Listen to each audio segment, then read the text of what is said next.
This is your time. You've worked very hard to get where you are, an inspiration to many, a mentor, a rainmaker, and a successful boss. But the one thing you've never done well is now the one skill you have to learn: public speaking.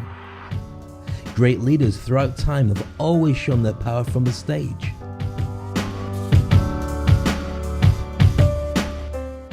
Now, it's the most essential ability for anybody to be seen as a change maker, industry expert, high achiever, or thought leader. Do you have a fear of public speaking? Are you missing out? Does your tribe need a chief executive officer who can command and motivate from on stage? Is your message getting lost because you need to be able to present from conferences, events, and global forums? My name is Dave Crane. I've worked on stage for over 4 decades. I've done every kind of entertainment, and I train leaders around the world to find their voice, realize their power, and dominate their industry. I've worked alongside some of the smartest names and most respected business coaches in the world. I train world leaders, industry experts, and high achievers to speak. What do you need? Do you need to share an idea, a theory, a formula, or an invention? Do you need to position yourself among the best of your peers as a key voice to lead into the digital age? Do you need to elevate and grow your personal brand? Are you ready to share stages and concepts among the most innovative minds, producing viral videos and great speeches on a global scale? Most leaders who are great communicators fail with a microphone because they don't know stagecraft. They don't know how to engage, entertain, and motivate large crowds. But when you do know how, it's just like breathing.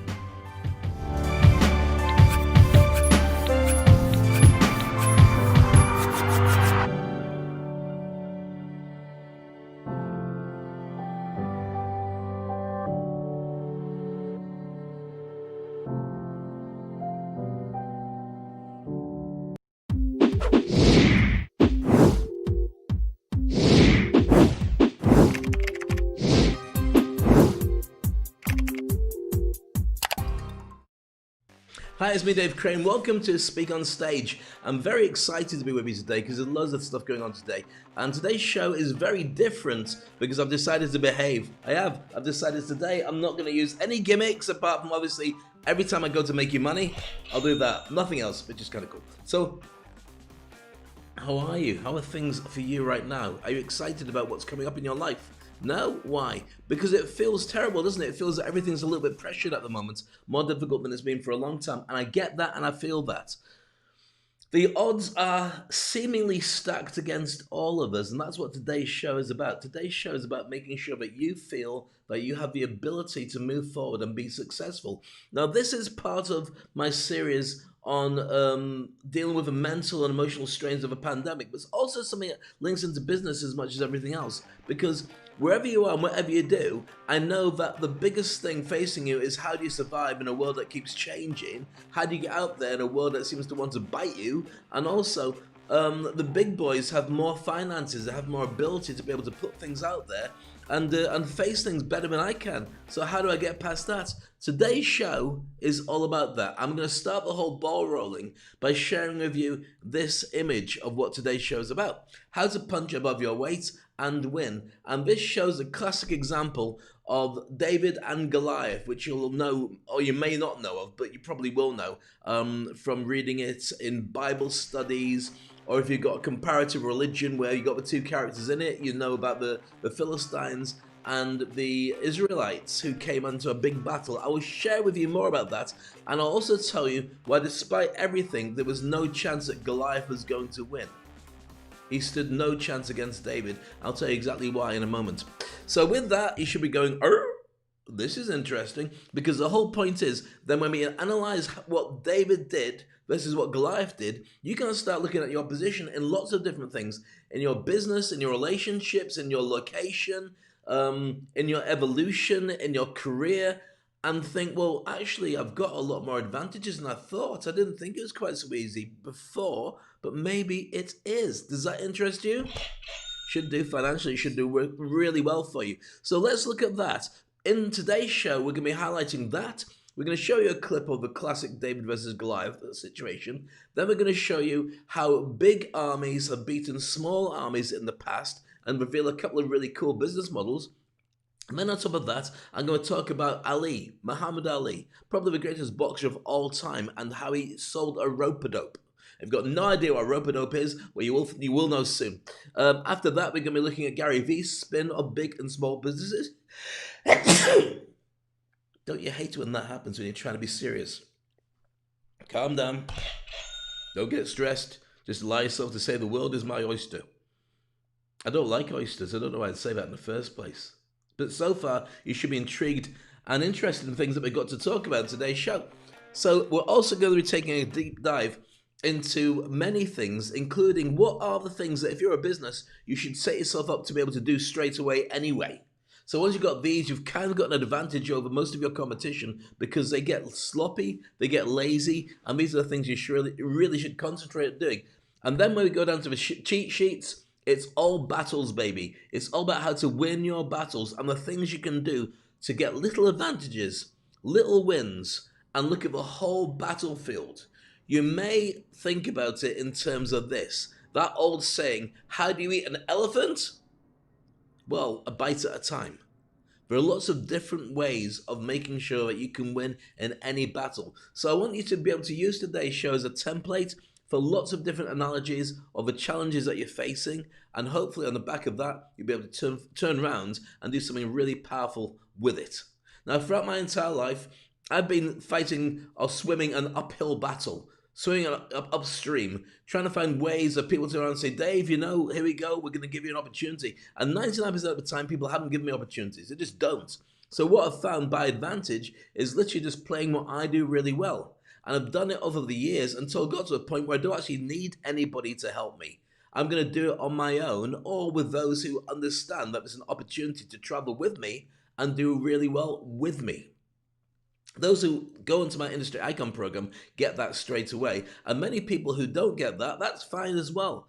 In business, in entertainment, going on stage, talking to audiences around the world, I change the odds in my favor. So for instance, you'll never, ever see me going for a job interview. That's one of the reasons I don't talk about jobs so much in this show, because it's an important part of people's lives. But 99% of people have jobs. Most people will go and get a job and get paid a salary and basically, in my opinion, sell their soul to rock and roll. That's what it feels like to me. The idea of somebody owning my time and telling me what to do. And there is a balance. You get paid very well for your time if you're doing it right. But for me, I couldn't handle rejection of somebody turning around and saying, no, you know what? I think that we'll go with this safe bet rather than you. And I had this experience when I was younger. I'll tell you exactly what happened. It's very challenging at the time, and it taught me a lot. I used to work for the BBC for many years, and I worked as a freelance. I worked for the freelancer as about 3 or 4 years. And every time I was pitching for a proper job and working there, it changed the game all the time.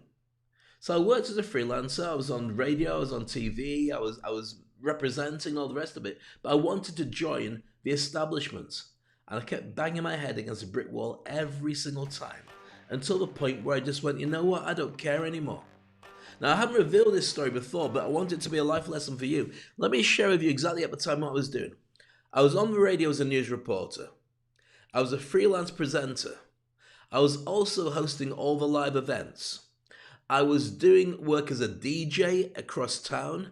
I was also running a local magazine, and I went on Blind Date and won national TV's biggest TV show at that time.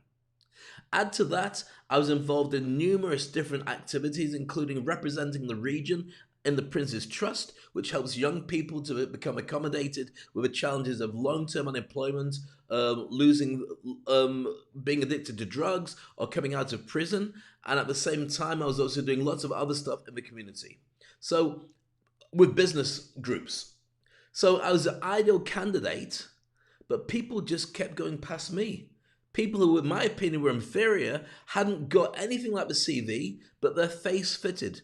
I'm not stupid enough to say it's a white-black thing, but it was a stupid enough white-black thing. That's why ultimately I left the UK in the mid-90s, went to Dubai, a brown but multicultural country, and got the opportunity to prove how good I was, because they said, okay, you say you can do it, go ahead and do it. Within 2 years, I was running a radio station. Seriously.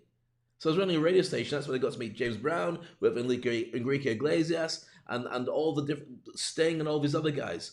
Why? Because in a different environment, you can change the game. You can do what you want to. And in the old environment, I was never, ever, ever going to win. So this is about changing a game. This is about finding the ways that you can move forward and getting an advantage over the competition, reframing the way that the people who are decision makers react to you, and also getting what you truly deserve from your life. In my opinion, we get one go at this. You don't get a chance to press a reset button and start again. You can do that every single day in your mind, but really when it comes to the end of your time, it's game over.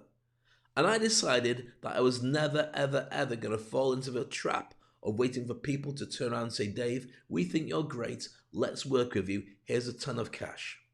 Everything I have, I go out and hunt and I get.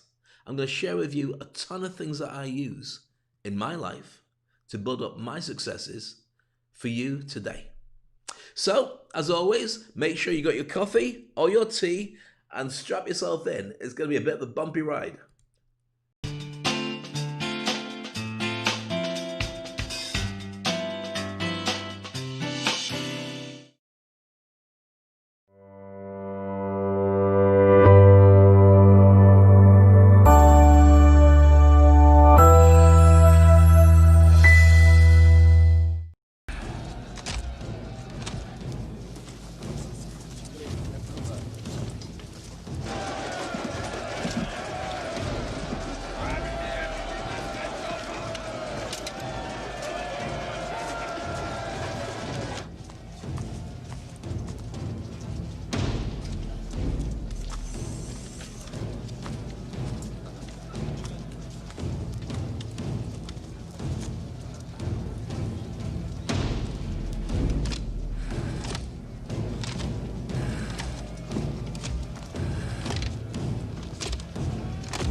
So be it, Lord.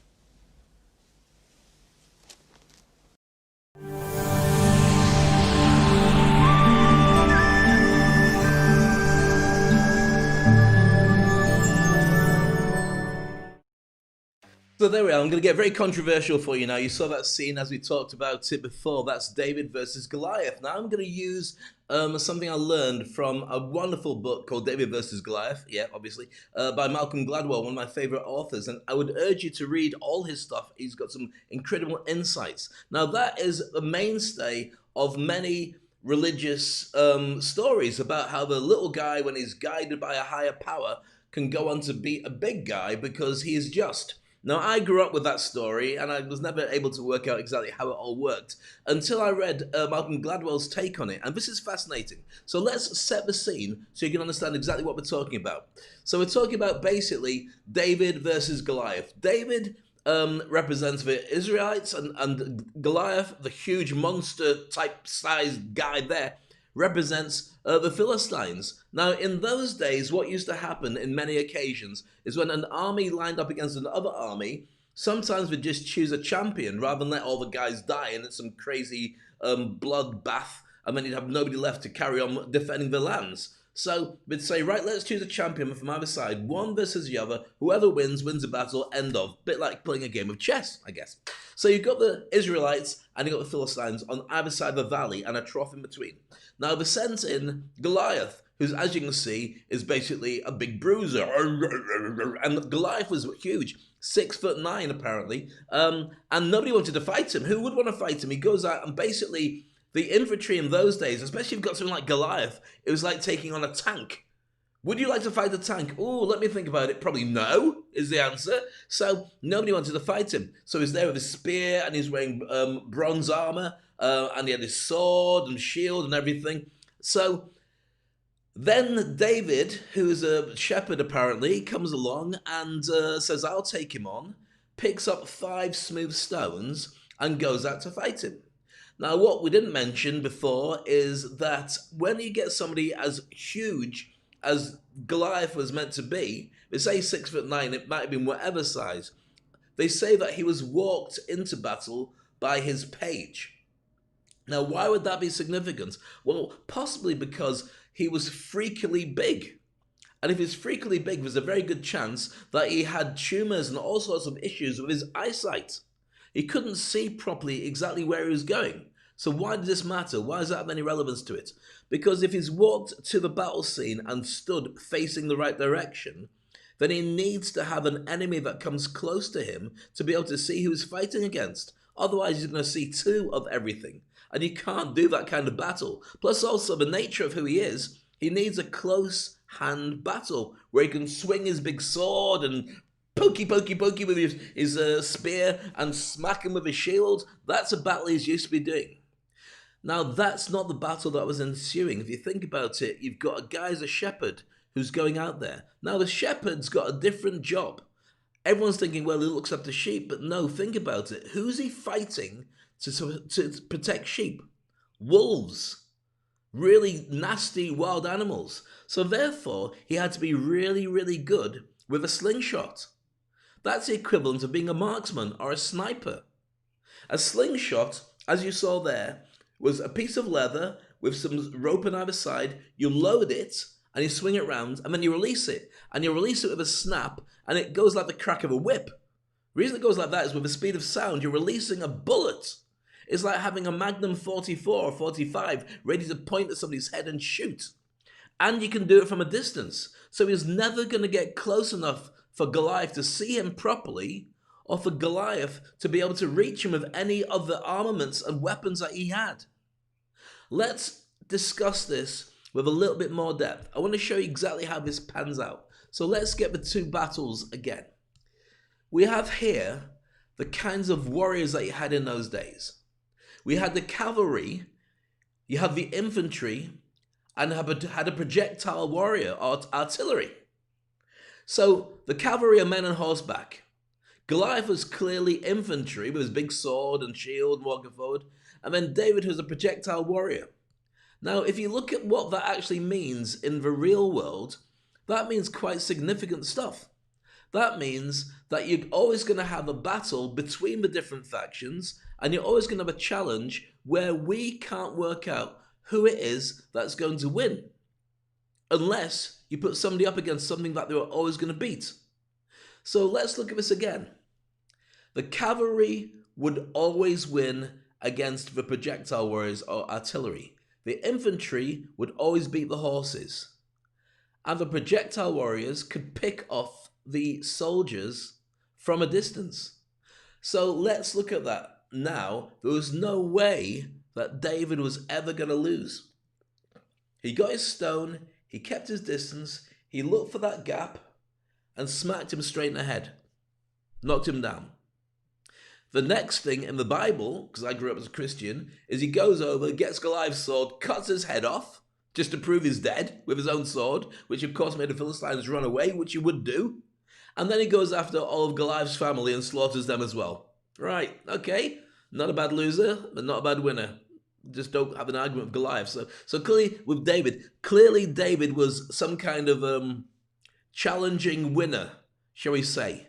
But that's beside the point. The point is that the way you go into battle and choosing your battles and who you're up against is always a weakness that most people can't perceive. And being big does not mean that being small means you're going to lose.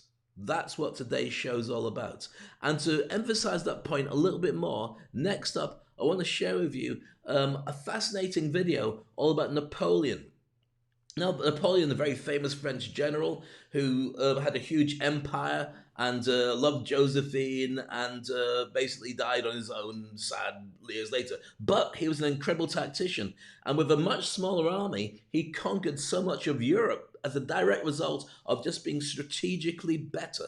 So how could he do that with a smaller army, especially when you're facing off on one side versus the other, which typically was how they used to do it in those days.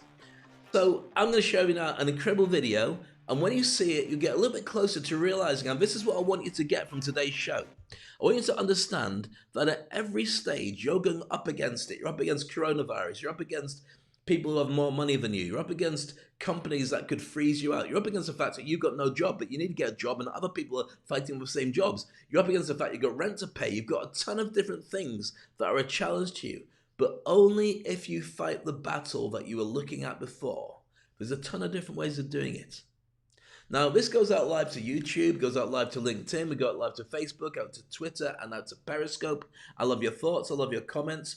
Stick with me. Let me know your thoughts wherever you are around the world, and let me know about your particular battle that you're facing, the real challenge you're up against, and we'll see if we can slip this into the stuff we're talking about today. So next up, let's look at Napoleon and how he managed to overcome the odds against him.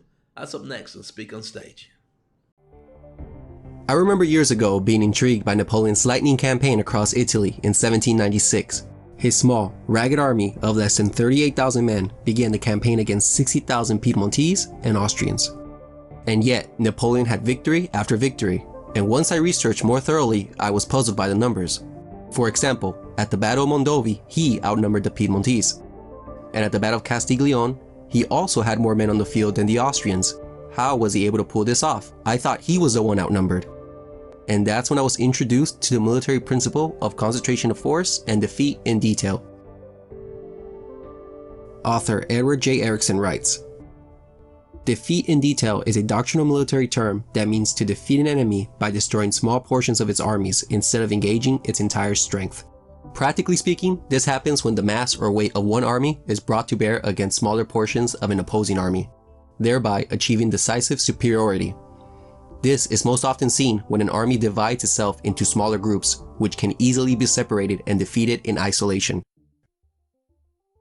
So it pretty much works like this. Let's say this is your objective, and you only have 12,000 men, while the enemy has 20,000. This is what Napoleon would do. He would advance and spread out his forces. Consequently, the enemy disperses their forces as well and garrisons each town. Now, remember, you must always have superior numbers when you are the attacking force. Only then can you be sure of victory. So, if you were to order a mass attack all along the front, it would be 3,000 versus 5,000, not good odds. However, Napoleon would do something clever. On the eve of battle, he would concentrate his forces, perhaps leaving only small detachments to cover the front. And then he would choose to attack only one point, preferably the weakest, and crush them there. Thus, at the actual point of contact with the enemy, it is you who outnumbers them. This is the concentration of force. And because the enemy units were so spread out and far apart from each other, they put themselves in a position to be defeated in detail. It's brilliant, yet simple. You end up engaging only a portion of the enemy instead of its whole army. And it's important to note that a crucial factor for this to occur successfully is having capable forces who can maneuver quickly before the opposing side catches on to what you are doing. So speed helps you achieve surprise, thus ensuring victory. Napoleon would use this strategy during his campaigns. He constantly defeated superior armies separately before they were able to combine against him. Other historical examples include The Battle of Tannenberg. In the beginning phase of World War I, a German army was able to defeat 2 Russian armies separately. In the Balkan Wars, the Ottoman army was defeated because it was divided into several groups. Their enemies therefore were able to achieve numerical superiority on the battlefield. Rommel, in the North African campaign, would always mass his tanks when fighting the British. He once remarked to a captured British officer, "What difference does it make if you have 2 tanks to my 1 when you spread them out and let me smash them in detail?" And General Stonewall Jackson in 1862 was able to fight off 3 Union armies totaling 52,000 men with only an army of 17,000. And if you want to see how he did that, you can click here for that video.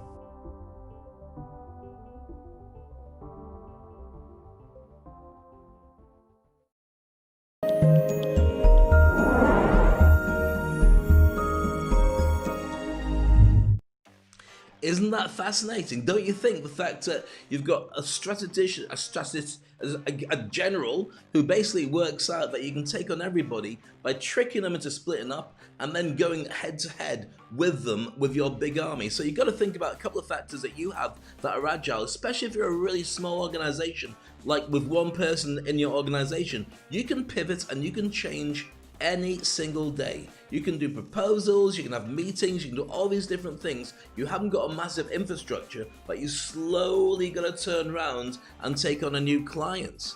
You can also turn around and be really agile by having virtual teams. So your teams are around the world, they work with you as a freelancer, they basically get an instruction from you and how much you're going to pay them, and they get stuck in, excuse me, that was my cup of tea coming back, you get stuck into doing the job.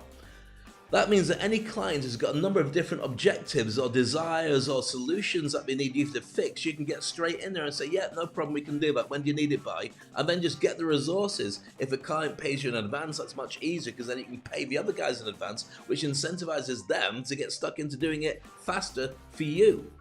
So being a small organization doesn't necessarily mean that you're going to lose against a big organization.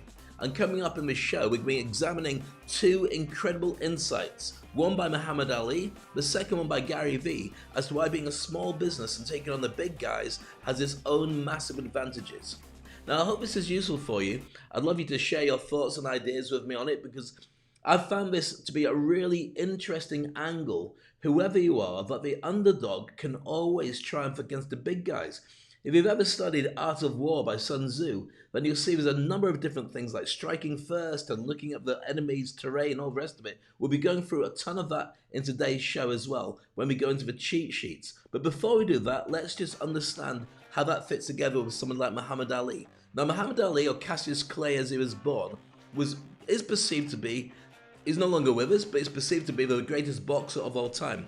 The thing about Muhammad Ali is he just was one of the smartest, funniest, but fastest and strongest and most fit fighters of all time. When he used to go to the gym and work out, he would only start counting his repetitions after he started feeling tired. He'd get himself to that point and then he'd start counting how many times he went on. This is just part of the amazing story of Muhammad Ali. Now, this particular scene I'm going to show you in a few moments' time is called The Rumble in the Bronx. And it takes us back to the 70s, where Muhammad Ali, who was a big champion at the time, was going up against the guy who could beat him. This guy was called George Foreman, who you may know since then has become a very cuddly guy, cuddly businessman who sells grilling equipment to make sandwiches and cook meats and stuff like that. But in those days, he was 100% badass.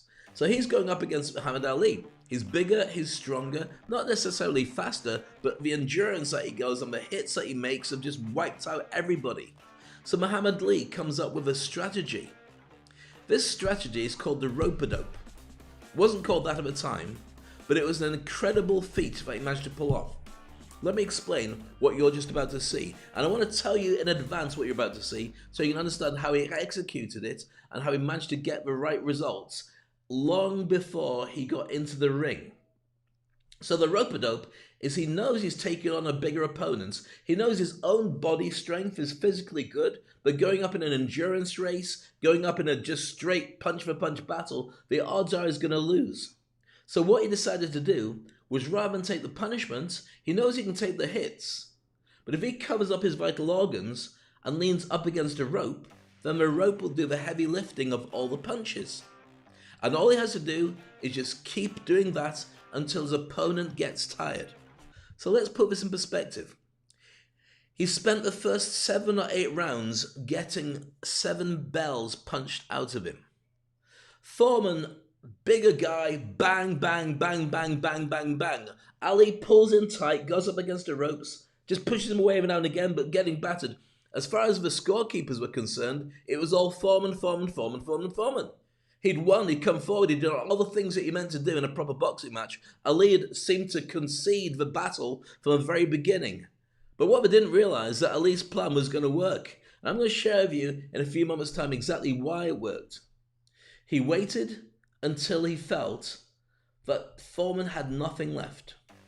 And then when he had realised that Foreman was getting really tired, that's when the action really started. I think you're going to love watching that. Even if you're a boxing fan or you don't like boxing, look at the strategy involved. It's only a minute or so long, but you'll see how the rope-a-dope works for you in business and for boxers in the ring.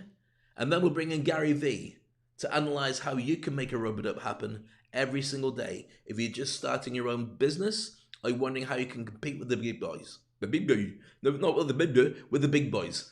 So I love your thoughts, love your ideas, I love your comments. Share, subscribe, and make sure you don't miss a single thing. I mean, this is fascinating stuff for me, and I hope it is for you as well. This is Speak on Stage.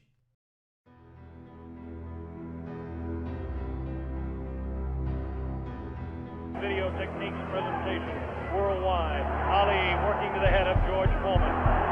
Ali scores again with a light left hand. That time a straight left bounces the head back to Foreman. Foreman, it seems to be 1 or 2, maybe 3 good punches. That punch taken on the glove were a round or so ago. The heat is pretty high here, around 80 degrees. Meantime, this man is devastating, to say the least. These punches are not at this particular time. Tried to pull a sneaky right hand. Right hand by Foreman was not effective. The right uppercut did bounce the head a little bit.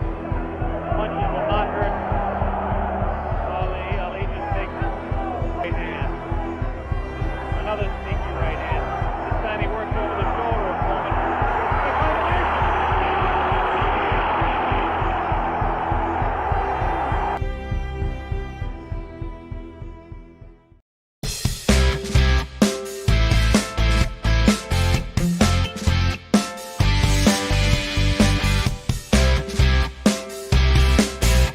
So you see the strategy there, waiting until it looked like his opponent had punched himself out and then went bang bang, only a couple of hits. That's all it took, and the whole world went, oh my goodness. If it had gone down to the rounds that he'd lost, he would have lost easily on points, because he just didn't seem to get into the fight, but he chose a direct time to do it. I actually did this, I used this rope-a-dope strategy years later when I was on Blind Date, the TV show. I'm not going to explain too much about it, but I used a rope-a-dope to be able to come out of it quite effectively, and someday I'll do a show all about how to win a reality TV show, and when you see it, you'll go, oh my god, really? Is that how you did it? And I'll go, oh yes.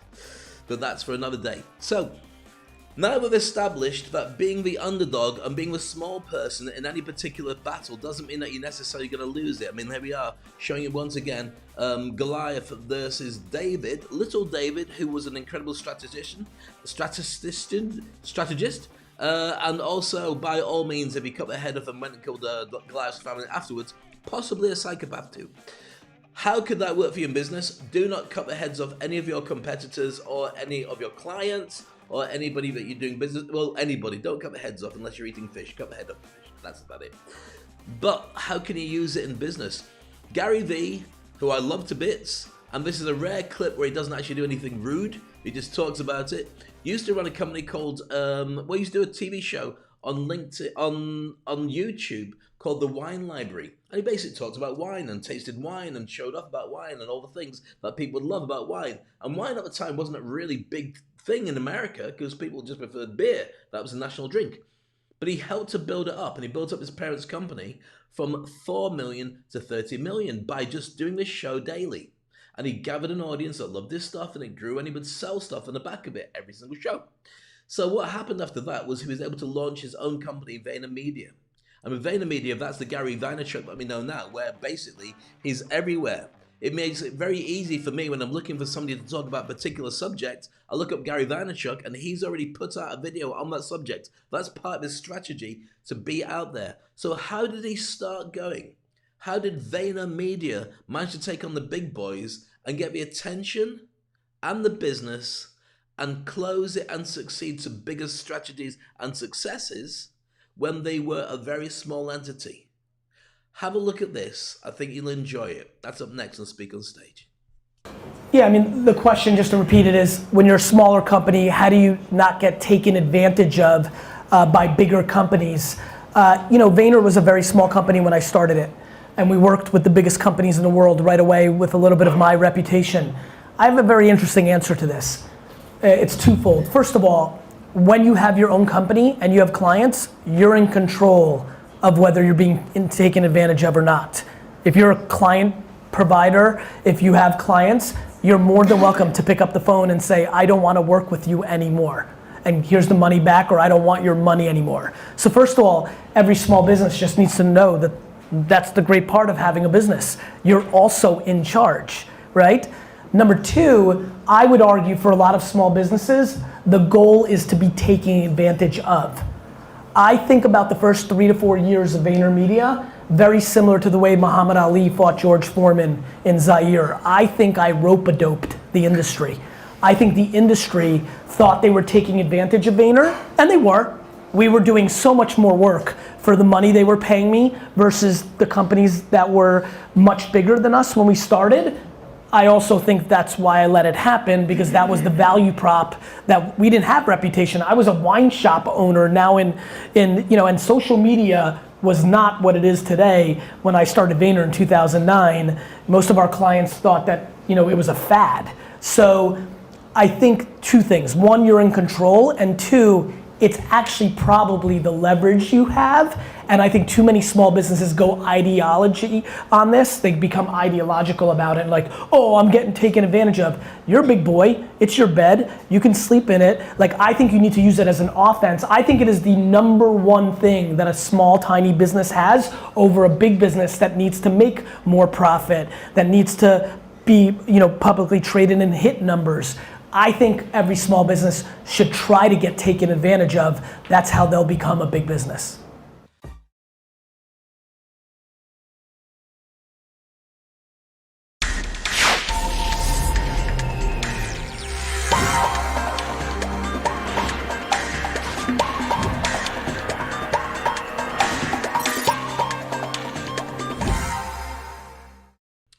Right, I stand corrected. I've got to apologize. I said Rumble in the Bronx earlier. It wasn't. It was Rumble in the Jungle, if you want to look up that Ali fight, because it was in Zaire. I don't know. It was 1974. I was very small at the time, and I don't think I knew anybody was. Possibly my mum and dad, but even that is a bit sketchy.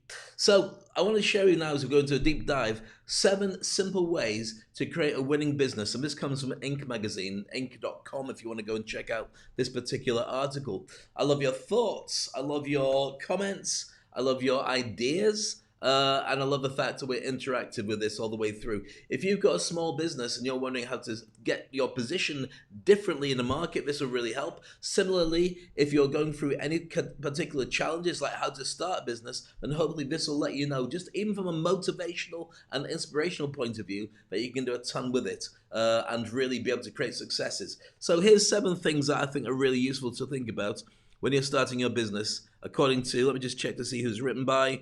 And it's written by Dr. Andrew Griffiths. It is Dr. Andrew Griffiths, there you go, digital entrepreneur and author. So let's go through what he says, because I think it's kind of useful. First of all, with your clients, whenever you're doing business with them, respect their time. They have the options of going with anybody else any given time. So make sure that you don't overstay your welcome. Keep it short, keep it sweet, and always make sure you don't mess about. Do the things you said you're going to do and say, right, okay, we'll come back to you if that's okay. Don't hang around in there if you don't need to. This is true for sales as well, by the way. Once you've got a yes, don't hang around either and start explaining what the yes really means. Get out with the contract. Otherwise, they turn around and go, buyer's remorse. I think, oh, I'll change my mind. Let me think about it for a while. Get out of there. Number 2, they're not sheep, don't treat them like they are. They are smart, they have choices, they can do stuff with other people, and if you dingle and dangle and mess about, then they will look at other options, and if they have to do that, it's very rare they'll come back to you, or if they do come back to you, it's a bit tainted because it was a magic relationship that didn't seem to come off the way that they wanted it to. If you want an example of this, by the way, think about if you ever go back with an ex-boyfriend or girlfriend or wife or partner, whatever it is, it's never quite the same way as it was during a magical time when it was all the way through when you stuck with it. True?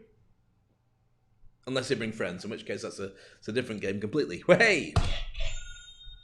Number 3 is a transaction is not enough. They want experiences. And this is true about the online world as well. They want bragging rights. They want to feel that you really care. The number one way that you lose a client is when they feel that you don't care about them. If you don't make them feel special, they will go. So all the time, it's not just transactions. It's not just getting the money and giving them stuff. It's the fact that they get it from you differently. Think about your favorite coffee shop. In the days when you used to go to a coffee shop. Why would you go there? Well, because it was cheap? No, because you could make it at home. That was nice and cheap. But you go there because the waiter or waitress or the owner or the manager makes a beeline for you and says, how are you doing? Would you like your usual? We'd like to sit where you normally sit. Don't worry, I'll bring it over. And you sit down there, and it's worthwhile paying for the extra coffee. You might even stay for longer, get your laptop out, and be there on a daily basis. Why? Because you feel comfortable. Because it's not just an experience. They make you feel like it's at home. All right, then. In fact, you're doing it from home now anyway, so it doesn't really matter. Number 4, make it ridiculously easy for anybody to do business with you. Don't make them click a ton of links. Don't make them have to jump through hoops. Otherwise, they'll just go to somebody who will actually just do it easy for you. So here's the thing. When you do the survey with me to learn how to be an industry icon, it's dead simple. I'll explain to you. It's so simple. You press one button, another button, and the survey is there. Okay? Very easy. So anybody can do it. You don't have to write anything, type anything, nothing. So you can learn how well your brand is working and what you need to do to be able to step up and be more successful. Number 5 is charge for quality and make sure you deliver. Don't worry about the cost. They don't mind it. If you're doing the right stuff for them, there is a bit of a price war with the accounts department and with the procurement department, but the client may well choose a more expensive service if they know that it's going to work out really well and it's going to be amazing. You're selling the certainty of that. You're not selling a price war unless you're going for the cheapest in the market, in which case that's what you do, but you still have to promise that you're going to deliver. If you don't deliver, then it doesn't matter how cheap your product is, they just don't want it. And in many cases, the battle is, especially in the events and entertainment world, people are willing to do it for free. How do you countermand free when you're going higher? Well, the way I do it is I put my prices up. So the people who really want quality are willing to pay for it. And are not willing to take a risk on it being super cheap because it could be super rubbish at the same time. Number 6, make their lives easier. Take care of everything. I pay for cleaners, I pay for plumbers, I pay for carpenters, I pay for people to do various jobs for me. Why? Because I don't want to learn their job. I don't care. If I get a guy around to fix a sink, I don't want to, or a leak. Last week we had a leak in the kitchen. I think that's why I end up missing the show. So comes round with his mate, fixes a tank in the ceiling that's burst. Starts explaining to me what the problem is. I listen to it. I'm fascinated because I want to make sure that problem doesn't come again. They start pointing out all the bits. I'm like, no. Just tell me when you're finished. I'll pay you the money and we're done. And if that works out, I'll pay you again the next time we've got a problem. Why? Because I don't want to know. I don't care. I just want to know that he knows and he'll come in and fix it. And if I know that anything that leaks in the house, anything that needs a handyman, he's the guy, done. Done. And you're the same. If they know you'll take care of the heavy lifting and you'll make sure it's easy for them, then people will come back to you. When I work with all my clients, that's why I get long-term relationships. I hosted the team that ran the Rugby Sevens in Dubai for 20 years. Is that because I was the best at doing it? Well, by the end of the 20 years, yes. But at the beginning, no. But what we did very simply was we made sure they had no headaches. We'd bend over backwards, we'd do whatever it took, and if they had new ideas, we'd accommodate them if they were going to work, or we'd say they won't work, but we'd find something similar that would work. Yeah? Cool. All right, number 7, communicate smarter. Make sure that whenever you're dealing with your clients and working with your clients, you're there for them on every single level. Make it easier for them to find you.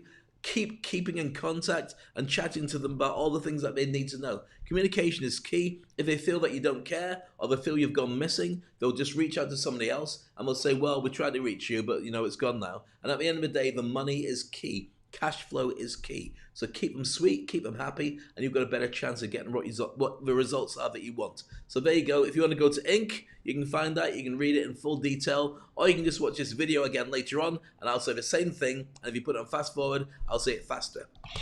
And that should be worth it to the bank.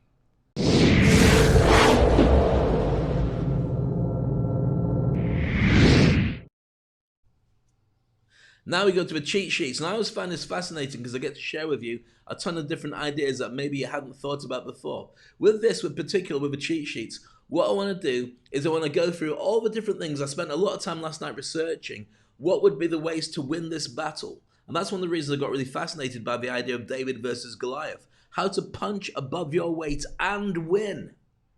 It means that anybody, anywhere can do anything within reason.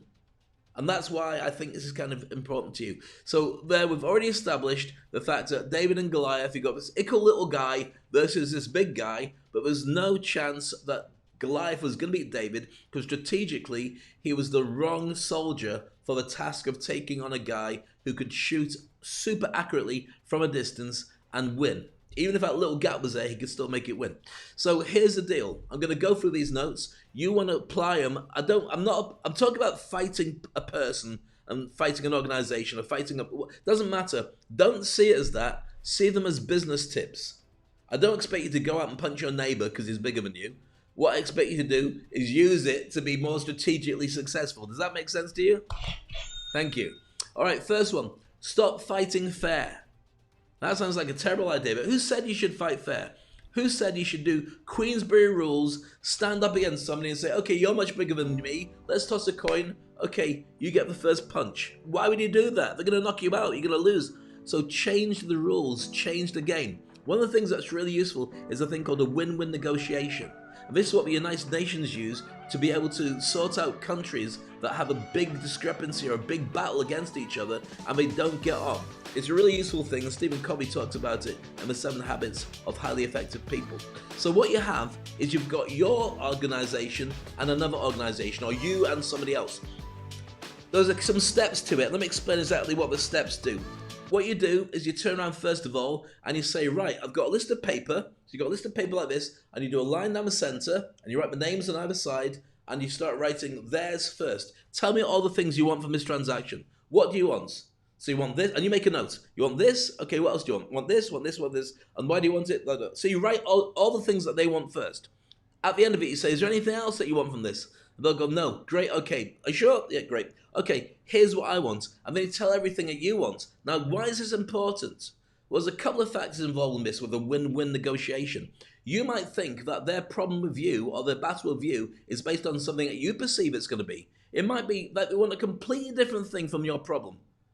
I don't want to move you. I just need to get past you to get to that thing over there. So if you don't mind moving to one side for about an hour, I can go there and back. Do you understand the problem? It's not necessarily all about you. When you write out all the things that you want from it, they can see it and go, oh, actually, maybe we can do something different here.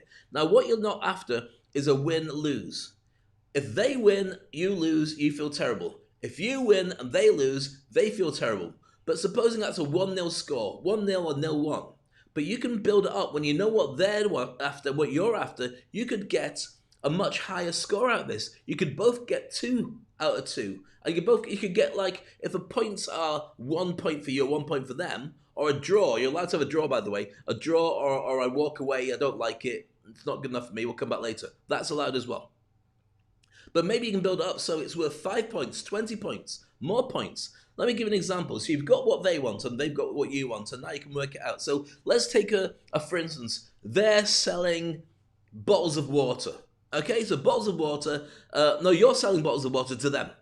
So you've got these little bottles of water, and you say, right, I'd like you to buy these bottles of water. They say they're too expensive. You say, but they're worth it. They're worth $1. They say, I want to pay 50 cents. This is too much money for me per bottle of water. I can't sell that to my clients. So, okay, I'll tell you what we'll do. If you can guarantee that you will buy from me only for a whole year, I'll drop the price down, because then I can mark it up with other clients and I spend less time with the wear and tear of hunting and sales and all the rest of it, because I know that you want X amount of boxes every single week. So what will make it, rather than $1, make it 70 cents. And they go, okay, we can still get a profit margin on that. And you sign a deal. That way you know for the whole year you've got clients and you still make a little bit of profit on it. They know they've got a supplier that they can trust and they still make a bit of markup on it and everybody wins. That's a win-win negotiation. Does that make sense to you? Good, thank you. And another part of that, by the way, is this. Can you avoid fighting? Can you avoid fighting? This is kind of crucial as well, because sometimes you don't need to fight. Sometimes you just need to get it out in the open. And also, I know it might sound like a counterproductive thing, but sometimes you could run away and live to fight another day. You don't have to fight everything you see. If you're at a massive advantage, get out of there. Come back later, regroup, work out what you need to do to be more effective. Does that make sense to you? To you, yes? Fantastic. All right, number 2 is this. Only fight if you can win. That's the same for me. I only fight a battle if I know I'm going to win it. I make sure the odds are in my favor. As you know, jump and grow wings on the way down is my own personal phrase. And then I'll go into battle. Otherwise, I just don't care. There's a number of different things that I play in. A lot of the arenas and battlegrounds that I do play in because I know I've got a very good advantage. But I don't go, for instance, let's look at the very simple fact of our social media that we're on right now. Right now, I'm going out onto LinkedIn, going onto Facebook, I'm going onto Twitter, Periscope, and YouTube. Do I get massive numbers on all of them? No, I don't. But I'm constantly growing by broadcasting at the same time, and I'm doing a daily show, which means that I've got an advantage on social media to grow the boat gently down the stream, merrily, but just to grow the whole thing on an ongoing basis. I don't look to analyze how well I'm doing by very simple vanity metrics. How many people watched it? Oh look, those guys do much better, they do completely different videos. I'm doing an hour's worth of programming. So the battle is me versus me. And I check out and change the content all the time. So for instance, you may have been used to the last couple of days, I've been making these noises. And, oh, yes. I've stopped it. Why? Because I'm constantly tweaking and changing. The only noise I want to hear, apart from my voice right now, is this when I'm making money for you. And I tested it, and I'm working on it, and this is episode 16, a meal for 2. And that's a joke I'm not going to repeat if you didn't get it first time round. So tomorrow will be my 70th show, done in a little over 2 months. Most people starting a podcast, most people starting any kind of media venture, do it weekly and they wait and wait and wait until they're ready. Maybe start it a month and a half later and tell everybody, my podcast is coming, my podcast is coming. Who cares? It's not worth anything to me unless I know the podcast is worthwhile and good and fascinating and interesting. So don't tell me about it until I know and you know it's really good. True? So fight the battles you know you can win. Number 3. Size up your challenge. Find out who your opponent is or the problem or the event or the campaign that you're up against. Work out what they represent and make a score chart of everything that they have about them that's more of an advantage than you actually have. Because there will be something that's different. If you've ever played trump cards, and I mean not Donald Trump cards, but trump cards, where you got the cards and we've got scores on. Say you're playing like, I bought one for my daughter, Frozen, which is, the movie. So you've got all these different, you've got Elsa and Anna, and you've got Olaf, you've got all these different characters, and each of them have different scores for how smart they are, special powers they have, and how fast or whatever it is. And you choose the score where you think you can beat the other character, even in the dark, where you don't know what their character is. Sometimes you show, sometimes you don't. That's the key. Work out with your enemy, or your competition, or the problem you're up against, what the actual scores are that you're going up against. And that means that somewhere is an angle, round the back, it might be a crack in the armor or something, where you can start to make a huge advantage and start doing things that are different from everybody else. When you can work that out, suddenly the battle becomes a lot more favorable in your favor. Number 4, work out the terrain, work out the battleground, work out the escape plan. It doesn't mean that you have to fight them exactly where you're told to fight them. It could be a different war that you're fighting. Sometimes a war is not about actually fighting head to head. It's a war of attrition. It's a war of gathering supplies. It's a political war where you're going and connecting with everybody, making great friends with everybody so they support you. So by the time the champion comes back in, everybody's against them. And we've got no idea how it happened. But you knocked on doors and you made connections and you made alliances with every single person during that time. So there's lots of different ways of changing the terrain, changing the battleground so it suits you. Ideally, you want to be on higher ground looking down. It's called a kill box, where you're looking down at where they are, and so you pick them off from different angles. But that's not necessarily true for business, but it is when you think about the changes you could make. Is this useful for you, by the way? Is it financially good for you? Is it possibly a way of thinking about doing stuff differently? I hope so. Let me know.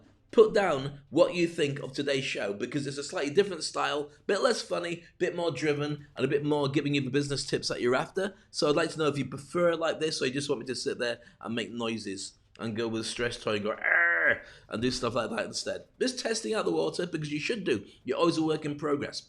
Okay, number 5 is work out your lowest hanging fruit in the garden, the thing that you can pick off and make advantage. So that was in the case of David and Goliath. He knew that he could take a shot from a certain distance and hit the point he was after 99% of the time. So therefore, if he stayed out of the distance of Goliath, he had 5 stones. He got 5 chances to hit that guy exactly in the forehead where the mask wasn't covering his face. And he did it. So work out from that what your particular advantages are. Work out from that what the lowest hanging fruit is that you need to take. It might be that you cut off people's supplies. It might be that you go and you make advantage by creating a relationship with the people that look after them. It might be that you just say, okay, they've got this covered. There's no way I'm going to beat this. But what I can do is I can look at areas that they haven't gone to yet, set myself up with there. And so by the time they arrive, they have to then move me out the way. So then they've got to be open to some kind of a strategic alliance, because while they're doing all that stuff over there, I've embedded myself here. Does that make sense? I hope it does. All right, next up is number 6, which is this. Number 6, change the battlefield. As I mentioned earlier, head to higher ground. Make sure you've got the best view possible, because if you don't do that, you end up in a situation where you're going head to head with possibly somebody who's taller than you. If you can, this is typically in battle, whoever starts at the highest part of a hill can see the enemy coming. They can bed in. They can throw down while the enemy's trying to throw up. They'll be a lot more accurate, and they can choose when to go down. If the enemy's running up at you and you're there, you don't need to move. You just need to steady yourself and wait for them to come to you. So there's lots of advantages from battle which are really useful for business as well. And that's why so many people see business as battle. Possibly not in the future. I think in many cases for young people that are coming through, Generation Alpha, and if you missed the show yesterday, you should watch it, all about our 10-year-olds and the world they're in. They're all about collaboration. They're all about less borders. They're all about using technology to bring everybody closer, and that's got to be a great thing. Don't you think? I think so. All right, so number 7, tip the odds in your favor and strategize your long and short-term timetable. So once you've started looking at all these different things that make it better and easier for you, work out when you're going to go to battle. Are you going to do it now, straight away, going to get in before anybody knows? The surprise and the advantage of surprise should not be ignored. While they're going, we're okay, we're okay. How many times have you heard stories about while the enemies were sleeping, the guys snuck into the camp and took them out in their beds? I'm not saying that's a particularly noble way of doing it, but if you win, the winner is the person that wins. End of story. So with that, it's worth thinking about where you would position yourself and whether you want to take it on now or take it on later, and maybe you've got different opportunities that you haven't thought about. Number 8, what's your enemy's weaknesses? Weigh them up and every angle. We kind of touched on this earlier, but we're not just looking about what they do. We're really looking about what their particular weakness is. What is it that you can do better than them? It might be drinking them under the table. It might be karaoke. It might be just putting out social media and creating an audience. But there's something in it that works really well. Typically, if you're going to get a reputation and you're a small entity, if you can find the time, social media is perfect for you. Get stuff out. Be inventive. Interview people. Create a podcast. Create media. Create your own TV show like this. Do a vlog or do a blog. Because what happens is your ability to reach people and entertain them and engage them is much, much better in many ways than the much bigger campaign that's organized through an agency. So the company you're up against might be able to say, you know, we can get more domination by spending more money on advertising, but they're moving a dinosaur. How many times have you watched a video on YouTube that looks like a corporate video? As opposed to looking like a person who's a normal person making a quality video that they're going to teach you a ton of stuff, but you know it's a real person. It's working in advertising the same way. Think about this. People now prefer to have an advert that looks like it's got real people in it and not beautiful models. They don't believe it if it's got beautiful models because quite clearly it's fake and it's staged. They want to see real people can be identified as a real family or a real guy in this business driving that car and talking about how it affected them. So there's different battlegrounds that you can play in that are really fascinating too. Number 9, I mentioned this before, use speed as a weapon. If you go early, will you get the advantage of momentum? If they're not sure exactly what you're doing and you get some punches in before they even start, can you take them down before we've even started? Some cases it's yes, some cases it's no, but it's always worth thinking about. What I do in business is I'm a very early adopter. As soon as I see a challenge, I go, right, I'm going to take that on. The reason I'm so good at doing these TV shows as opposed to most of the shows that you see being done, this is live by the way, across all the different platforms, is when we went into lockdown and I realized that as a speaker, I'm not going to get any gigs for a while. People are going to be in quarantine. They're going to be worried about putting an audience into a room in case they catch coronavirus. I learned to go online. I learned to do social, digital stagecraft. I learned how to drive a desk and use my laptop to produce something like this, which is not Zoom. I can do this on Zoom. I can go live with a show like this to Zoom to an audience around the world. That's the advantage of setting out early and becoming an early adopter. It really works. All right. Number 10, how can you cheat? Now, this is going to be something that people say, oh, that's controversial. No, it's not controversial. It's smart business. You know what your problem is with that idea about you shouldn't cheat, Dave? Here's what the problem is. When you're at school, they taught us a load of rubbish lessons. Some good stuff as well, but remember when we said to you that when you're doing a test, you mustn't look at anybody else's answers. It's all about you. It's called cheating. Well, how do you think business works now? You got partnerships, you collaborate, you move together strategically. That's not cheating, that's getting together with somebody and making a strategic alliance. Cheating, oh yes, you shouldn't look at somebody else's answers. How do you think that China's been able to create so much incredible tech? They look at what's working in the market with the likes of Apple and Samsung and so on, and Huawei turns around and says, right, we like what they're doing. Can we add something else to make it cheaper and more effective? And everybody does that to each other now. That's a standard business model, but at school you were taught it was morally a wrong way to do it. There's loads of things we got taught at school, like cheating, that really don't set you up properly for a proper way of doing it. Even now, I mean, the retention, I spent most of my time at school learning facts, learning figures, learning algorithms. Now, I can just go online, press on Google, and get all the answers. In fact, I can even ask my watch, and my watch will tell me most of the things I need to know. I didn't need to learn all that stuff. So it was out of date then, it's even more out of date now. The only thing that matters in the end is winning, but living with yourself afterwards. If you can feel good and win, happy days. All right, so slowing the enemy down and finding their weak spots, their soft spots, all the rest of it. If I was talking about a proper battle between two people, I'm talking about the weak spots. When somebody comes over to you, this is the equivalent of kicking them in the... You still know what I mean? Kicking them in the... No idea? Google it. All right, number 11. Can you find and use a weapon, or can you recruit help?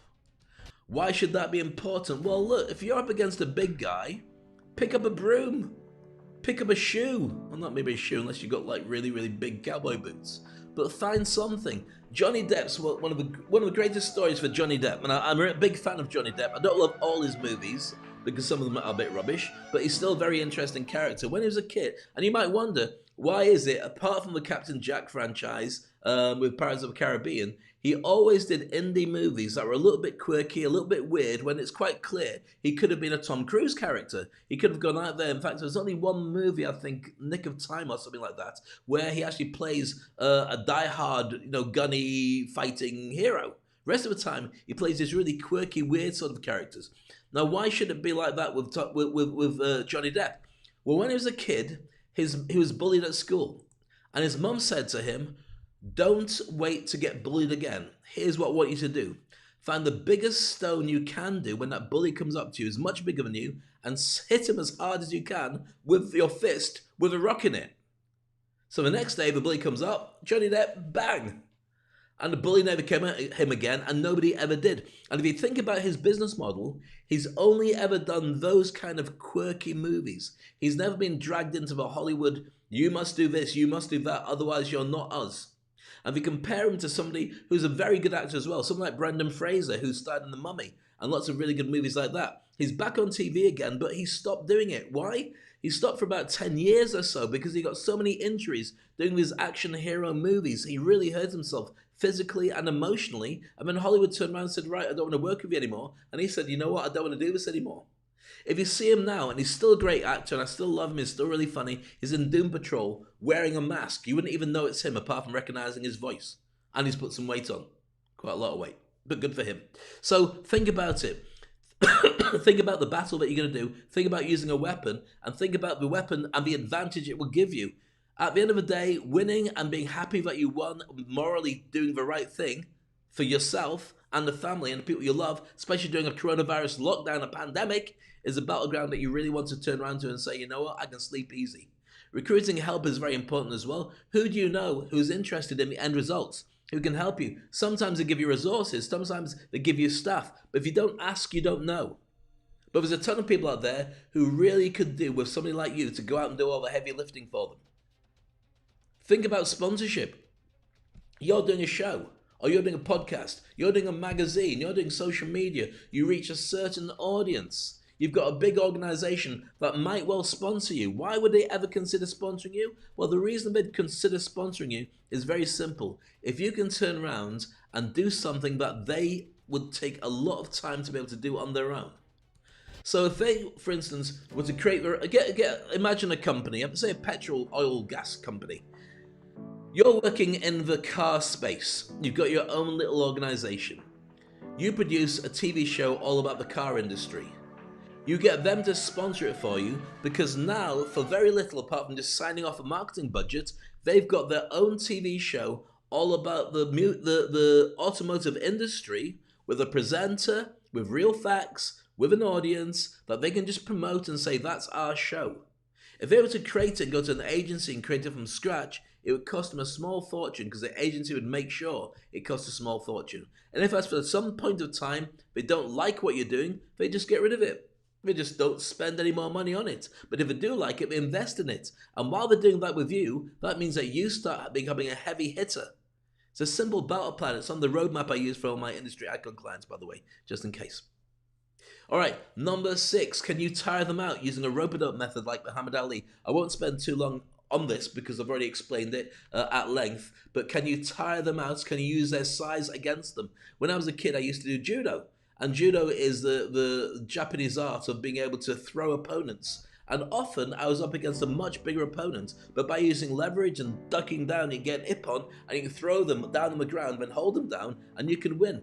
Often there's an optimum size, and being a big bruiser makes it a lot more difficult because then you've got to be super fast and super agile to take on somebody who's smaller than you, but can get into those nicks and crannies and really make a big difference. So therefore your size could be an advantage.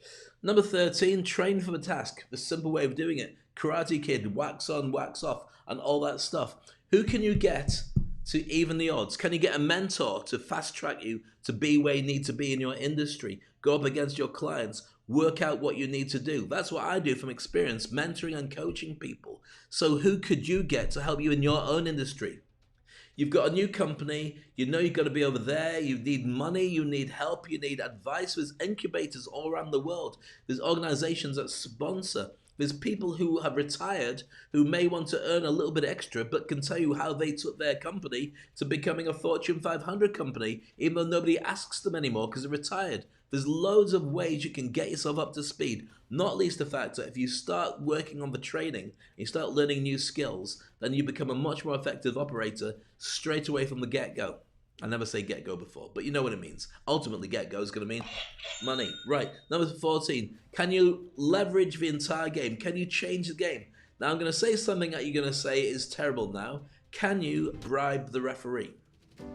Can you stack the decision makers with enough stuff that makes them go, you know what, it's not worth the problem, you can get it, I'll give it to you straight away. Now that's cheating, that's terrible, not if you win, it's not.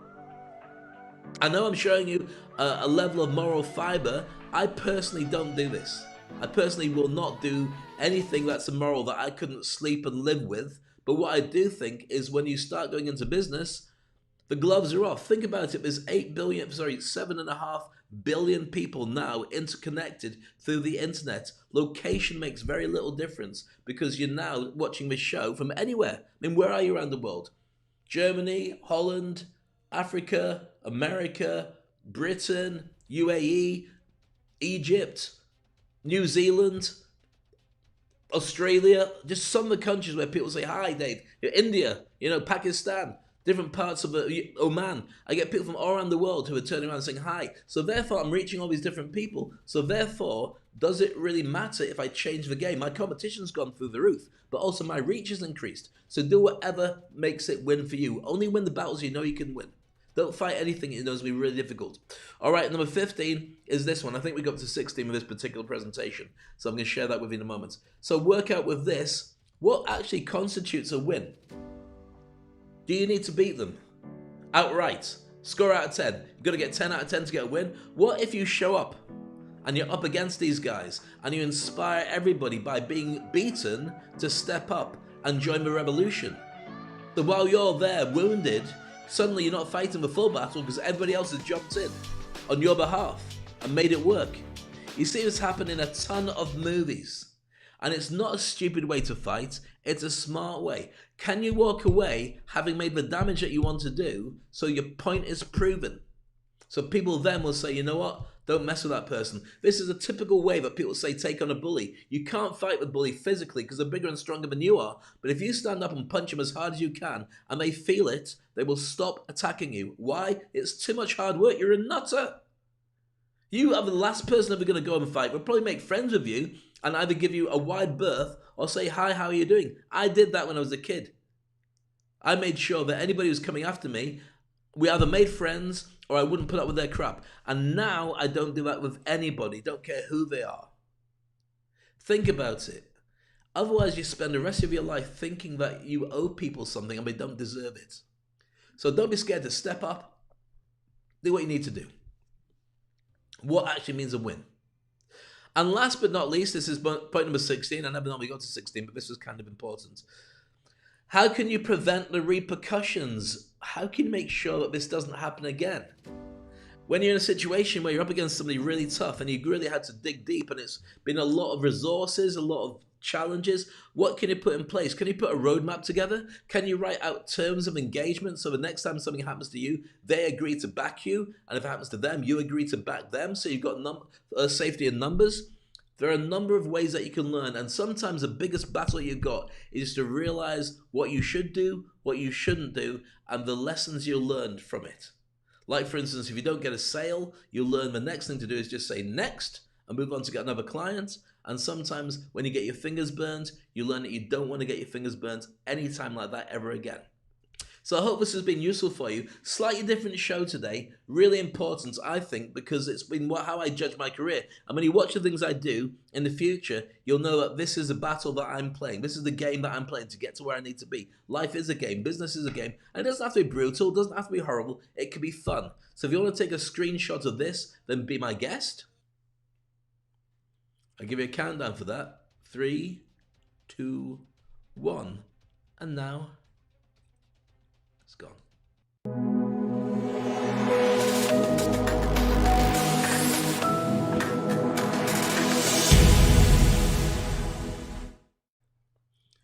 Well, it feels kind of exhausting today. I've been talking quite a lot. I talk a lot all the time, but today especially. Cheers. So, the Industry Icon program is how I train people to be really, really effective at what they do. So let me share with you exactly what this looks like for you so be able to get through. You go to SpeakOnstage.com. This is SpeakOnstage. This is a program that I have for training people to be brilliant at their industry and position them, create their own personal brand, boost their brand, learn to speak as well, and then start dominating their industry, especially online and offline, because we're not going to be stuck indoors. Do you know that after Wuhan in China was cleared of the coronavirus, they celebrated by having a massive Riverside Festival? And at that Riverside Festival, there were no masks, there was no social distancing. Why? Because it killed the virus. They'd broken it down so the virus wasn't even a problem anymore because it had 76 days of isolation. We will get to that stage. Around the world, if people are smart enough about it, we'll all end up being able to do like Wuhan, have this big party, and nobody will care about what happened before because we've all got over it. So meanwhile, you need to consider right now what you're going to do to work towards that. So when that does happen, you're positioned in a really good way. So this is what we're going to do. Here's what we need to do. Go to SpeakOnstage.com. That's my website, SpeakOnstage.com, and see at the top there, just above me, I'll point up here, I'll point up there, there you go, the industry icon, the gold sign there. I'll do it my, there you go, that's better so I don't cover my beard, otherwise it could be anybody. Who's that? Oh, it's Dave. All right, so go to the industry icon button on Speak on Stage and you press that. Once you press that, you go to a different page, which is this one, the actual industry icon program. Meanwhile, if you don't want to do that, you can have a look for the site. There's lots of modules for you to learn. And on a monthly, very small retainer, you can learn everything that I do. Everything. Okay, so the industry icon, you go along and you press the button that says take the free survey. That's a big green button there. What happens there is then you've got 20 questions to be able to understand what you need to do to be effective in your niche and in your industry. This will allow you to go through and work out how much difference you can make in your own brand to position yourself to start dominating and making a lot more of this. It's completely free. And after that, if you want to, then you can set up a 10-minute conversation with myself. And we'll look at how we can implement that for you with a specific roadmap. And when we talk about the things that you might want to do, that includes making a TV show, creating a blog. It could be reworking by creating your own signature talk. It could be repositioning where you are in the market, the things you say to people. All the stuff when you watch somebody getting to the top of their industry and going, wow, how did they even do that? I show people. That's what I do. I coach and mentor people to get that particular position. So that's what I'd like to do with you. Go, as I say, to Speak on Stage, press the gold button, then press the green button, and you're on your way to becoming an industry icon.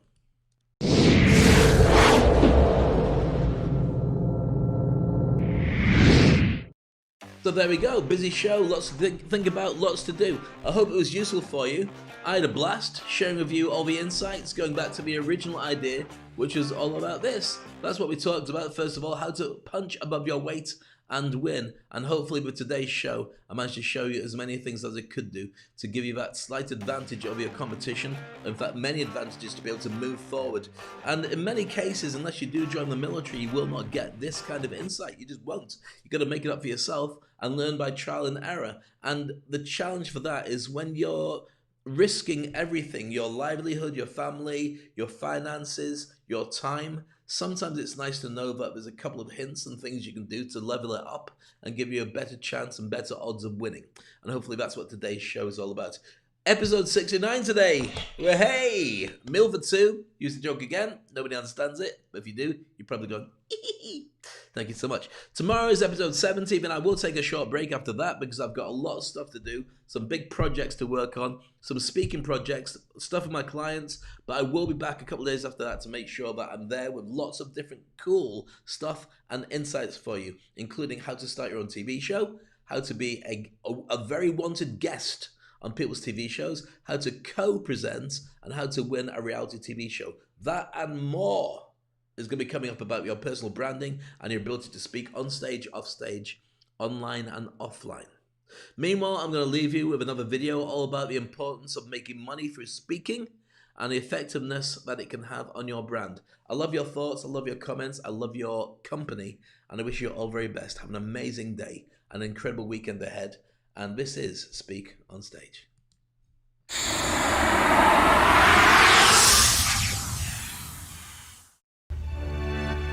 Do you get nervous before you speak? Why? Are you worried people won't like you? Do you think they're going to judge you? Do you think that everybody's going to turn around and laugh at you? Do you think you'll dry up? Do you think you'll sweat through?